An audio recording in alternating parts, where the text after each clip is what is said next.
Area 6. We're going to break in about 5 minutes. In fact, we'll do this question, then we'll break. Okay. My name's Paul Tomasik from Illinois. I'd like to talk about your thinking, if you don't mind. In the Fortune magazine article that you sent to all the shareholders, you referenced a practice by Darwin that when he found something that was contrary to his established conclusions, he quickly wrote it down because the mind would have pushed it out. And if you read The Origin of Species, Darwin's very careful to avoid fooling himself. He very carefully asks and answers the hard questions. It's a feedback mechanism, and you've picked up on one of his feedback mechanisms to avoid fooling yourself. So the two questions are this. If you model how you think, Charlie thinks, how physicists think, how mathematicians think, you see the same pattern. You want to use logic. You're dedicated to logic. But logic's not enough. You have to avoid fooling yourself.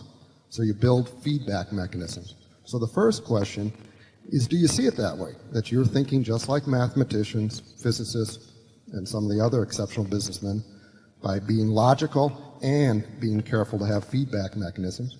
And the second question is about other feedback mechanisms. Your partnership sitting next to you is a great feedback mechanism. It's hard to fool yourself when you partner with Charlie Munger. Right. This meeting's a feedback Hard to fool him, too. But that's not an accident. The meeting on one level is a feedback mechanism. The way you attack the annual report letter is a feedback mechanism. So could you comment, both of you, on other feedback mechanisms you developed? Thank you. Well, you've come up with two very good ones. I mean, there's no question that Charlie will not accept anything I say because I say it, whereas a lot of other people will. I mean, it's just the way the world works.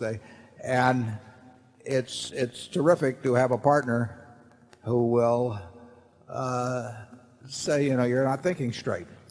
Doesn't happen very often.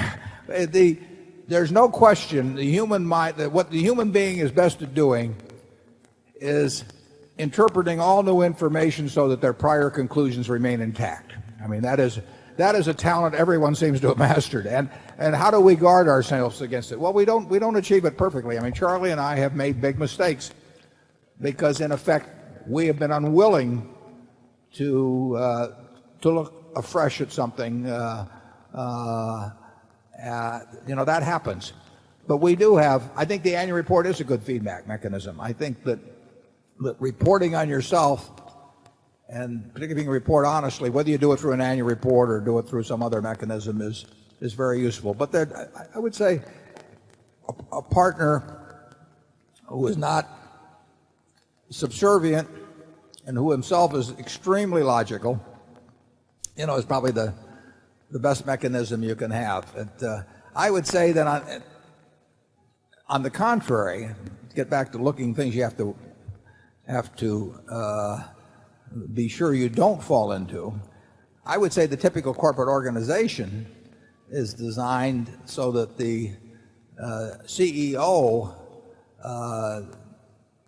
opinions and biases and previous beliefs are reinforced in every possible way. I mean, having staffs around you that know what you want to do, you are not going to get a lot of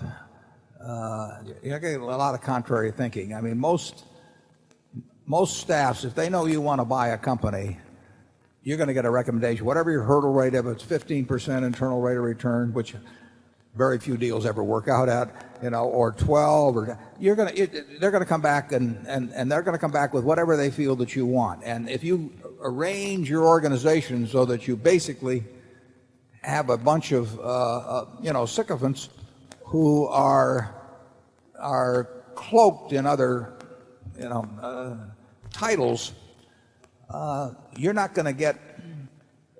going to leave your prior conclusions intact, and you're going to get whatever you go in with your biases wanting, and the board is not going to be much of a check on that. I've seen very, very few boards that can stand up to the CEO on something that's important to the CEO and just say, you're not going to get it. So you've hit on a terribly important point. All of us in this room want to read new information and have it confirm our cherished beliefs. I mean, it is just built into the human system. And that can be very expensive in the investment and business world. And like I say, I think we've got a pretty good system. And I think that most of the systems aren't very good that exist in corporate America to avoid falling in the trap you're talking about. Charlie? Yeah, I think it also helps to be willing to reverse course, even when it's quite painful. As we sit here, I think Berkshire is the only big corporation in America that is running off a derivative book. And we originally made the decision to allow the General Re derivative book to continue. And it's a very unpleasant thing to do, to reverse that decision, yet we're perfectly willing to do it. Nobody else is doing it, and yet it's perfectly obvious, at least to me, that to say that derivative accounting in America is a sewer is an insult to sewage. Yeah. I would second that. I might not have chosen those exact words, and we may not even use those words in describing why we got out of it. But yeah, and in the first quarter of this year, we'll show quite a bit of income. And anything we say here, we ought to put on the internet, Mark. But I think we'll show what, 60 million or something like that of financial, or maybe it's 140. I'll take a look here. Now we'll have 160 odd million of income in that funny little line we have from financial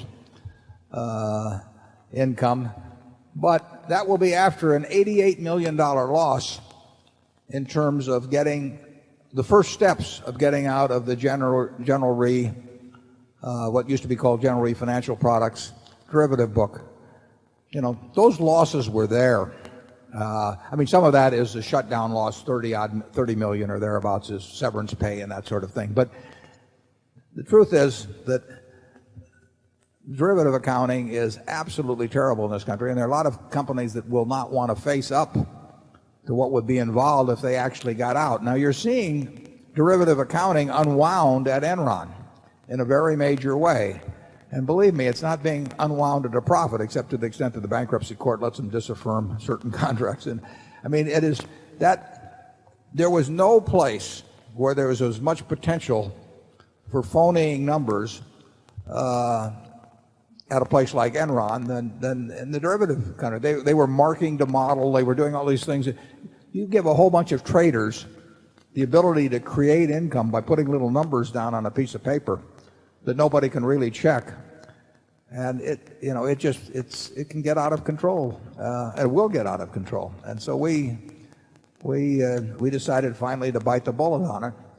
And we get out of it, and it would, incidentally, we would not have reported $88 million of loss if we'd stayed in it.